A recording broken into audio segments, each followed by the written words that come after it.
Welcome to the Customer Growth Show. I'm your host, Jonathan Core, and today's guest is Jim Kaloutas, the president and founder of Kaloutas, a leading commercial painting, industrial flooring, and fireproofing company.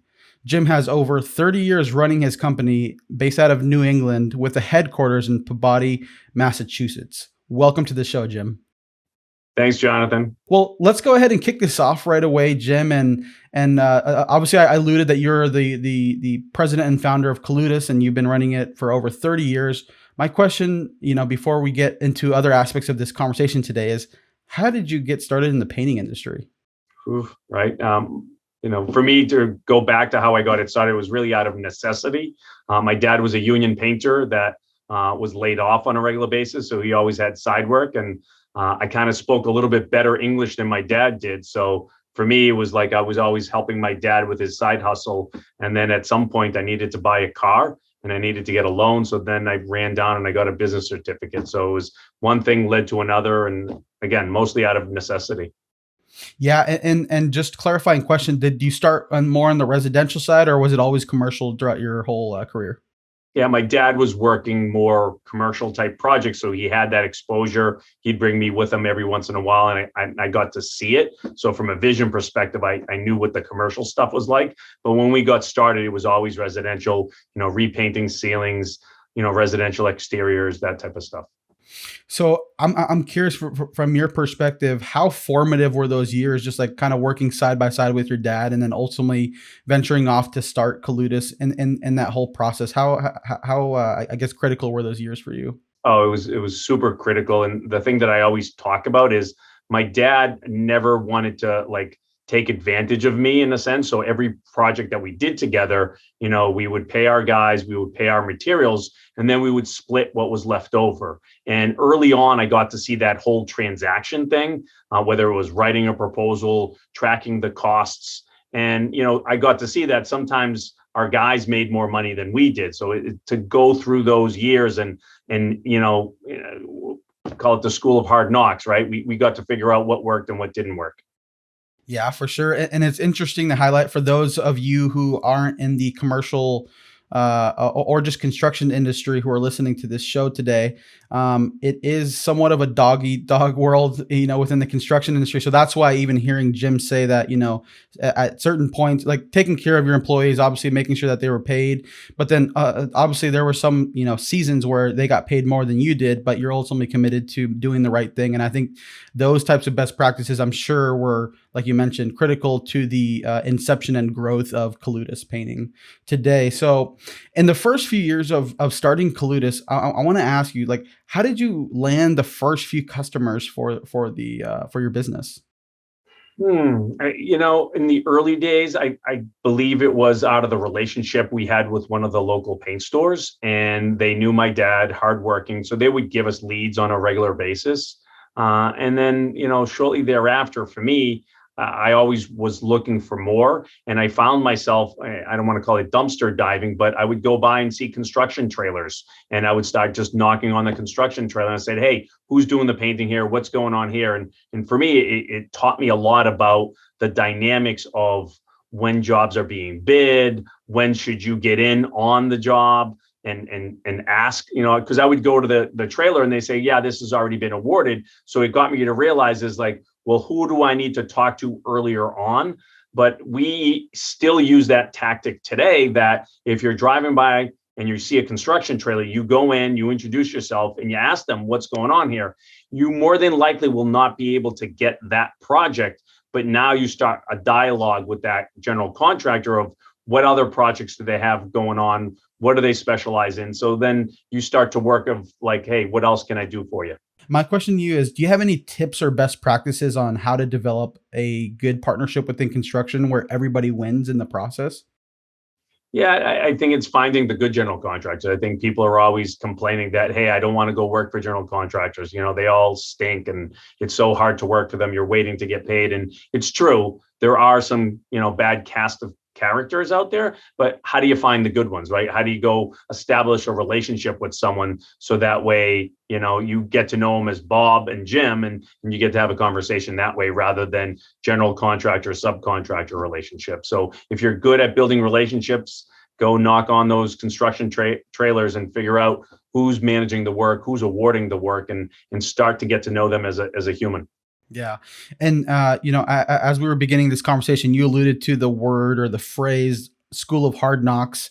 And so I'm sure that the first 5 years of Kaloutas, building, growing, looks far different than the past 5 years. And so I'm curious, what were some of the biggest challenges that you faced maybe in those first 5 years of building Kaloutas? Sure.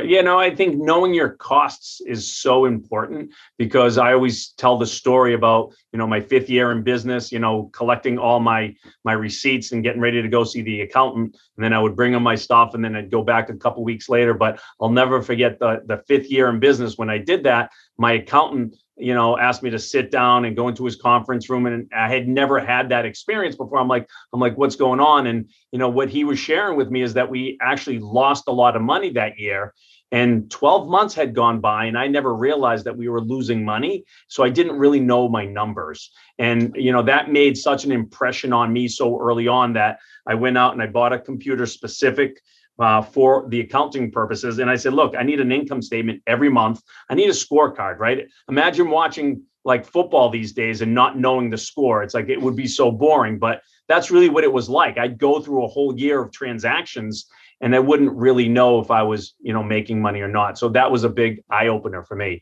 That's something that I tell people, you have to do job costing. You have to know what you have going on by your job, by month to month, and also year end.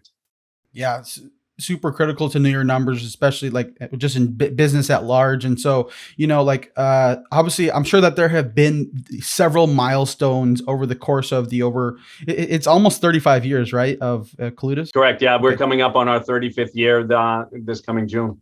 Awesome. Congratulations on that. So I'm sure that over the span of 35 years, you've experienced certain milestones as far as growth, as far as maybe even challenges. What are some of the biggest milestones that you have hit as a business over the course of 35 years that you wouldn't mind kind of sharing?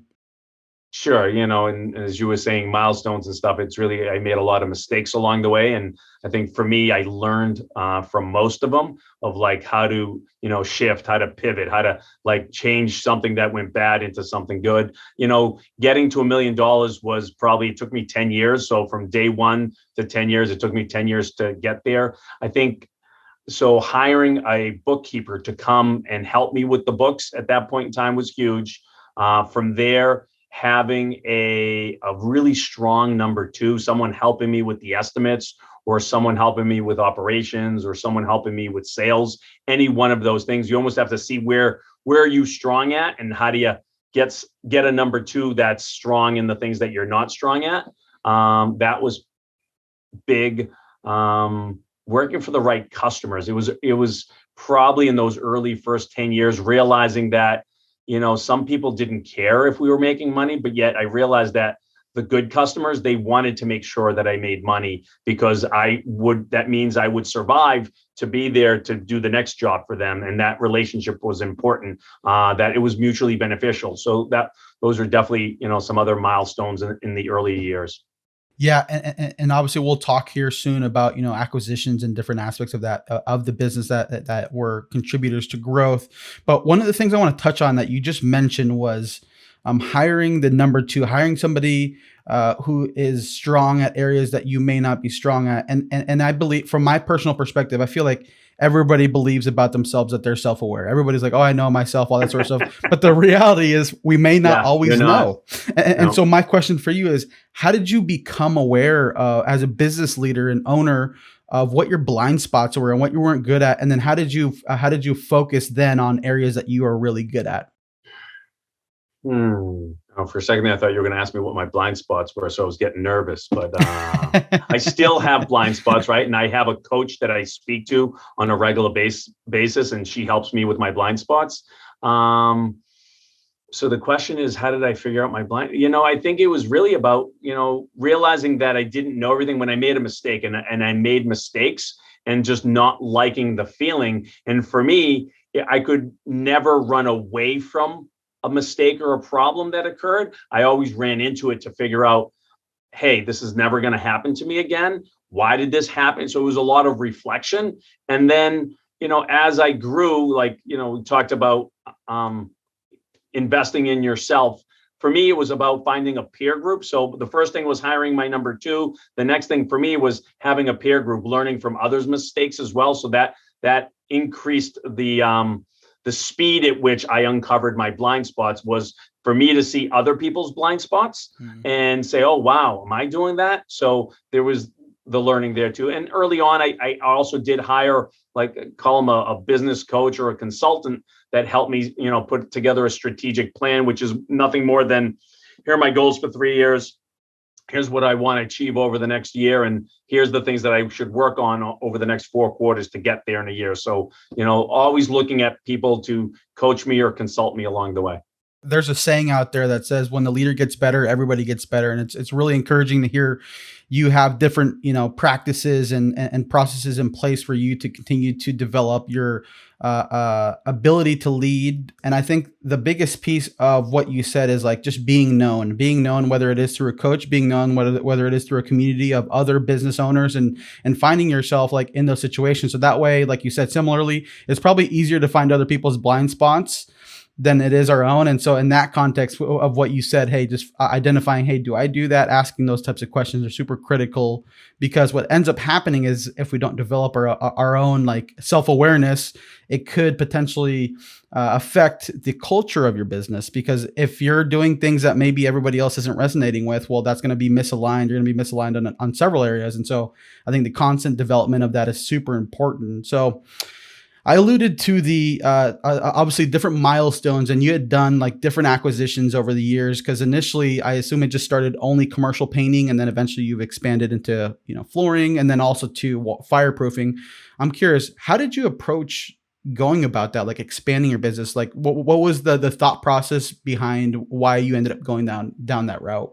Yeah, for me, it was really by accident. One of guy that we knew in the industry that did a bunch of industrial floors. He's working at a large manufacturing facility, and the facility manager there was having trouble with his painters. So he called us up, gave us a lead, and we started working in that facility, and everything was going great. We appreciated the referral. We were doing nice work there, and they were doing the industrial flooring, the epoxy floors, and we were doing the painting right there next to him. And he was challenged trying to find help. And I said, hey, we're happy to help you. And we every so often we would lend them a couple painters to help them put down the floors and stuff. And through having conversations, he's like, hey, would you ever think that we could put something together? I'm like, I'm open. Let's talk about it. So we talked about it, figured it out, and now he's still, even though he sold his business to us, he still works here, and he's our subject matter expert on flooring, and he's been here 8 years now. And it just happened by accident. And I call it by accident, but it's really, if you surround yourself with good people and you're generous and you're willing to help others, I guess things just happen around you. So it was by accident more than anything. And is that story similar to the fireproofing aspect of the business as well? Sure, I think so. We went to I've done 5 acquisitions in the last 7 years, and each of them were around, people hearing about us doing acquisitions or that type of stuff.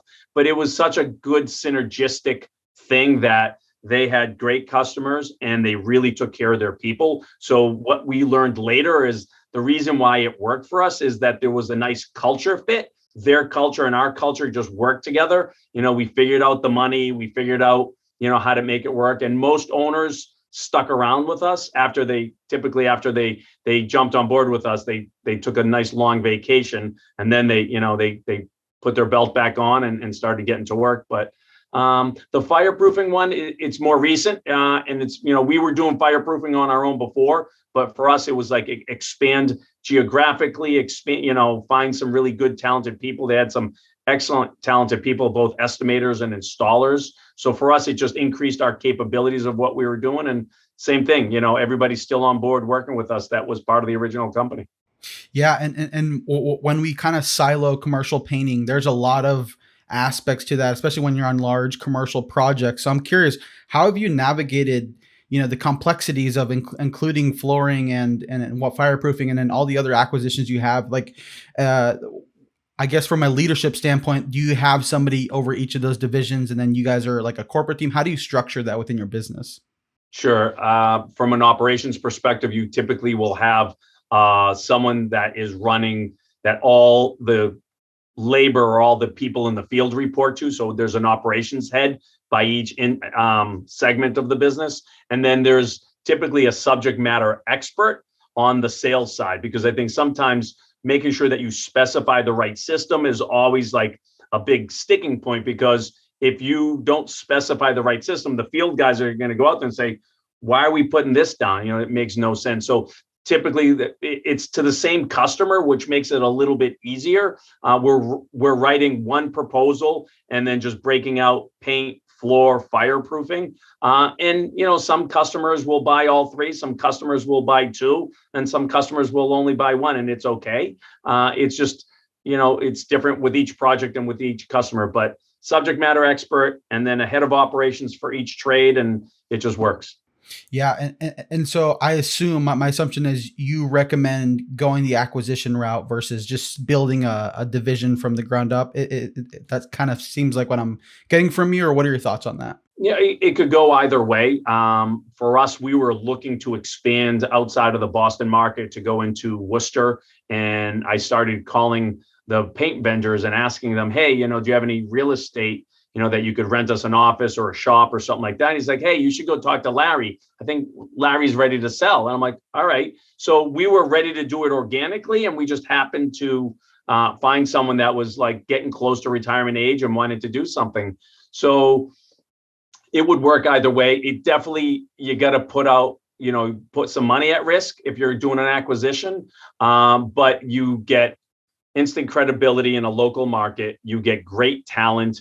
And the only thing that I would advise people is to make sure you know what your culture is and make sure you know what their culture is. Because at some point, the two of them are going to be side by side. And if you really don't like these people or they don't like you as a person, it's a no-go. It's just one of those things that just won't work. And I've seen people that are so focused about money. And for us, money's important, but people are more important to us. And if you don't have that culture there, it's just not going to work. Yeah, for sure. And before we begin talking about social media and different initiatives you've been doing, and I've been, that's initially how we connected. I saw a lot of your content there. One of the things I've been fascinated by seeing, some of the content you put out is you are actively, or at least find reasons to, or find opportunities to go on the field. And you made a video of yourself talking about a foreman. And so I'm curious, what's the thought behind that? Obviously showing a leadership presence on the field and being able to talk to, foremen and journeymen and obviously other painters and tradesmen within your business. Yeah, for me, I don't think the field gets enough recognition. Our field is out there every single day, 6 to 6 at times, right? They're out there getting it done. And I don't think they get enough acknowledgement. And for me, I just wanted to show them the appreciation. I grew up in the field, I came out of the field. So to be able to acknowledge them and just say thank you, I don't think you can say thank you enough. And then the other aspect of to truly understand your business, well, you got to be out on the front line. So for me, it's a double whammy for me. It's that I get to learn from them, right? What's going on? What things are they dealing with? And I just get an opportunity to say thank you and let them know how much they're appreciated for the stuff that they're doing. Yeah, that's super important and super encouraging to hear. And one of the things you just said that kind of got me thinking about another question, is you'd mentioned you come from the field yourself. I assume over the 35 years you've experienced other, tradesmen make it the leap into, working in the office. Have you guys experienced that over the years? So one of the things that we're doing now, and again, you're catching me in my 34th, 35th year, but one of the things that we saw was super important was to be able to give people career ladders or career path of how they can come from the field into the office. So I don't know if we're up to about 9 people Wow. that are in office position. They've taken off their whites. They're no longer a field installer, and there's some type of operations manager, sales estimator, estimating, assistant project manager. So we've given people opportunities. Earlier in my career, I found myself, hiring that superstar or hiring that person. This person's going to take me to the next level. And what I really figured out was they weren't. right? I was looking for that lottery ticket that was going to help me get to the next level, when really I needed to invest in myself and then take some people from my field and invest in them. And I probably have had way more success in investing the people on my team rather than bringing in people. So now it's not that we don't bring in people from the outside. There's still value in doing that, but we look inside first because there's so many good people that really know our business. Yeah, and there's a lot of benefits with that. One of the biggest ones is culture. Is if you know if their peers are looking around saying, "Hey, did you see Larry just got the promotion? He's in the office now. Like maybe I can do that. You know, maybe I can take that leap." And I feel like there's a lot of benefits there. And I've heard the similar story of what you said is, you know, looking for the top talent and construction specifically isn't always the best route, because depending on, you know, they could be a superstar at what they do, but maybe there's lack of culture alignment, versus developing somebody who understands the culture, who's been in the trenches, who understand the day-to-day aspects, and also too knowing that there's leadership who believe in them, who invest in them. And I would say from my standpoint, like there's a lot more buy-in, be like, hey, I'm committed to this business because I know that they're giving me a chance or giving me a shot to prove myself. And so with that, I wanted to ask you, because I do have connections who are foremen, superintendents, other, you know, like on the field, on LinkedIn specifically. What are some tips on like as a leader, what do you look for? What characteristics do you look for to, you know, like really like I guess take a deeper look on, hey, like we should consider this person for this type of role in the future. What are some of those like indicators that you look for in tradesmen and women? Sure, I think there's the it factor, but what is it? For me, it's like people that are hungry, they want more, they're goal driven, they look to a bigger future, right? So someone that's inspired.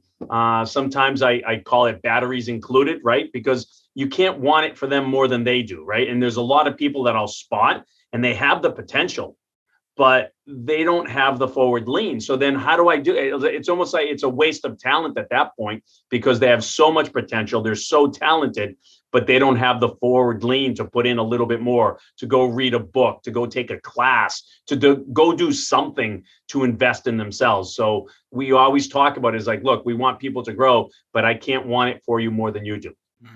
That's actually really good advice. Not only for people who are going to grow, but I think anybody in general. Nobody can force you to want it more than you want it. And so, No. which I think is a good segue into, you know, like obviously people and growth and leadership. You know, I've noticed that you and your leadership team actively post social media, you know, content on social media, whether it's through videos or photos and different aspects like that. And I remember I posted something about, you know, like it was a little over a month ago, talking about how, you know, social media, like having the outlook of like, you know, you'll see results in 10 years, but obviously the biggest thing was like committing to every day posting, being consistent. And you had alluded saying, hey, you guys have actually experienced a lot of growth even within the past year. And so my question for you is, what inspired that initiative and what has it produced for your business? So we've been spending the money for SEO. We spend the money for pay-per-click, and it gives us some stuff, but a lot of our business comes through the relationship and the repeat business. So we're always, you know, spending the time with the people that give us the work without question. But we also realized, someone challenged me a year back, many years back, that I want you, Jim, to spend $1 on your website to be able to get $1 of revenue. So how can you get some revenue? And it was probably about the time that we did the flooring acquisition that Doug was doing a significant amount of pay-per-click. So it got us open and into it, and that's worked. But I think around the pandemic, when it hit, there was like we were disconnected from our customers. We weren't able to go to their offices. We weren't able to say hello or shake a hand. So in a sense, we wanted to get out there and just be visible. So for us, it was like, how do we just maintain that relationship in a different way? And it was interesting, once we started doing that, some of our sales estimators were coming back and people were saying, I didn't know there was a Kaloutas at Kaloutas, right? And they didn't realize I existed in a sense. So it just opened up that whole conversation. People feel so much more connected with us. And, you know, like you said, there's multiple people in my office. Everybody's doing their piece. And Doug, you know, all the time is like walking out on job sites with architects and engineers, and they're high-fiving him because he's Doug, the flooring guy.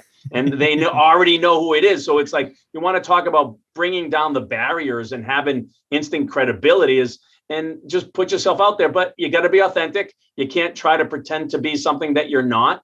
And just get out there and just be you. And I think people that are like-minded will be attracted to you, and you'll be able to establish that relationship. That's super cool, Jim. And I think, uh, within commercial construction, and this is what I've experienced here, I would say over on the West Coast is, you have older gentlemen who are running businesses, whether it's subcontractors or GCs, and they Like tend to me, be, yeah, older. yeah, yeah, yeah. But but the difference between you and the ones I have in mind is a lot of them are very private. They don't want to, put their name out there. They don't want to make a video. They don't want to post something, on their own platform. And so one of the pieces that's really encouraging to me is you're paving the way. You're showing that, hey, like this is not only good for like brand awareness, but it actually helps you start to, I guess, in a sense, plant seeds of relationships from people that you may have not known yourself, but they know you. They're watching you. They're watching your video. They're liking. They're commenting, or maybe they're just lurking and Oh, just. there's lots of lurkers out there, and that's okay. We're seeing the numbers. We see the thousands of people that saw the impression and don't have anything to say, but they are watching. They're curious. So my question to you is to these to the president, to the founder, to the CEO of a general contracting or even a subcontract contracting company. How would you encourage them, or why would you encourage them to do the same thing or similar thing to what you're doing as far as like social media content and getting exposure out there in the market? Sure. I was just as uncomfortable as all the people that you spoke about, and I am a pretty private person. And I share what I want to share. I have a lot of pride in the culture that I created here as a company.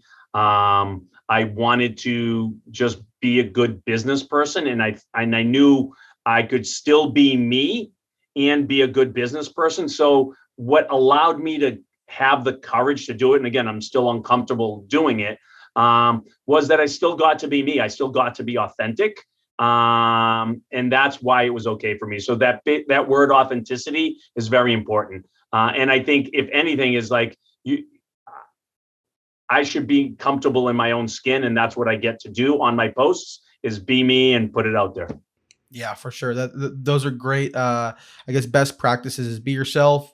And I think that the biggest piece too that you've talked about in the content is like actually know what you're talking about. Like you're the subject matter expert of your business. You know a lot of aspects of your business, and I think that's sometimes where people get a little uncomfortable. Like we'll have to talk about this. I don't know so much about it. Well, if you don't know much about it, don't talk about it. Talk about the areas that you're really good at, that you're really passionate about, and that you really want to be known for.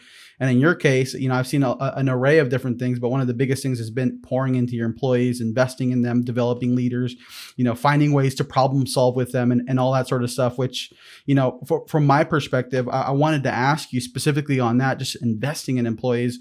What does that look like on a day, maybe weekly, monthly, yearly basis to invest from the field all the way into the office? Sure. And I'd probably have to take you back to when my sister filled out my college applications and got me accepted to go to school, to university. And I only lasted a month, and then I dropped out. And then early on in my career, I was always trying to overcome that stigma that I didn't go to school. So I'm always taking classes, seminars, and that stuff.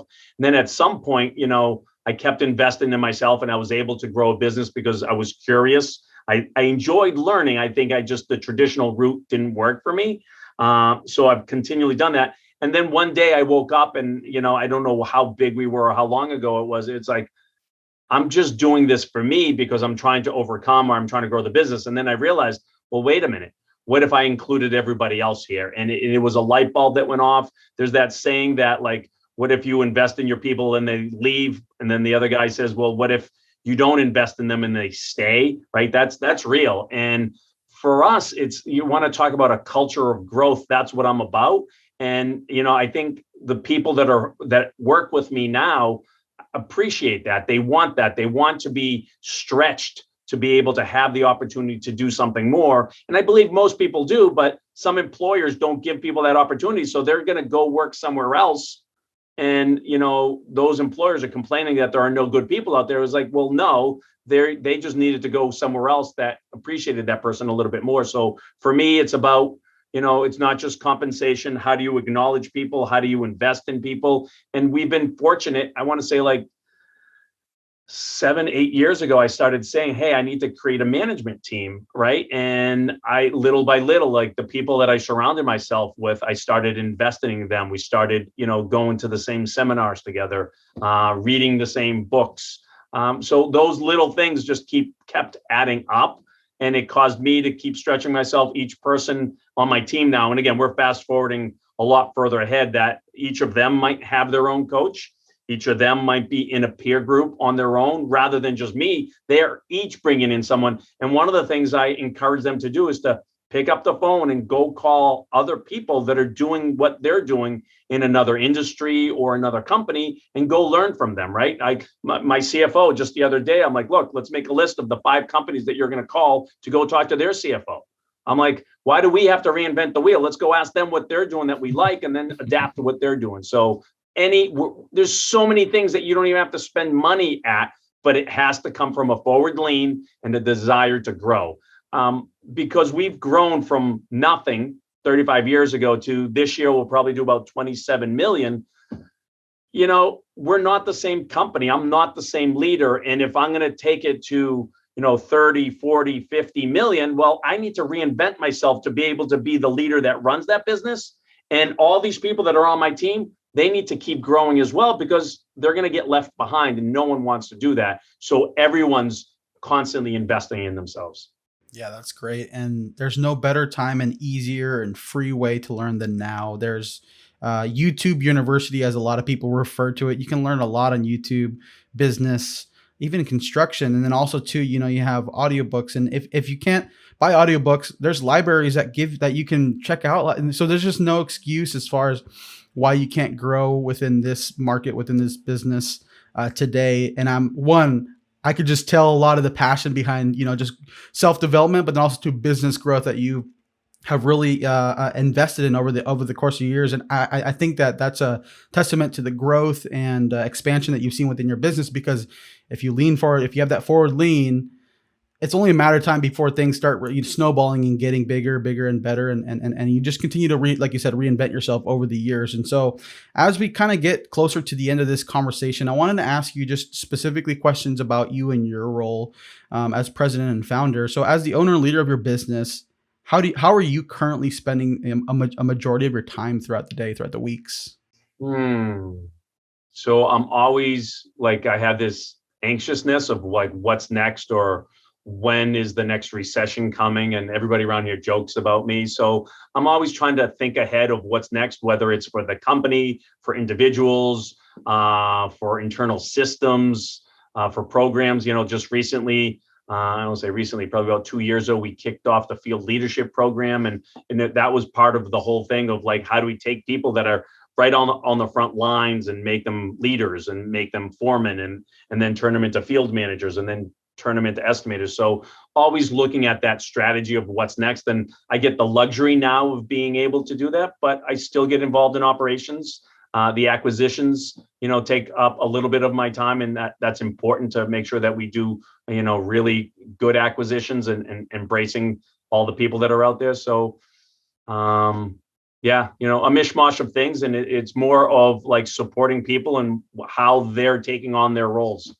Yep. And that's great. And I think, anytime I hear like similar to what you're mentioning about, obviously being an executive within your business, you can tell by business owners who are more, not saying that you're not in the trenches, because you still find ways to be in the day-to-day operations, but you can also remove yourself. And I feel like from my perspective, it speaks to leadership to be able to have people there who are competent, who know what they're doing, who you can delegate, who you can trust that, hey, they're going to run with this division or this segment of the business, and then trickling that down. And obviously that makes you available for a lot of, strategic initiatives, culture, like basically the 5-10 year plan as far as growth and all that sort of stuff. So I think that's just encouraging to hear that you have that type of schedule and a ability to have empowered people so you can continue, forward thinking for the business.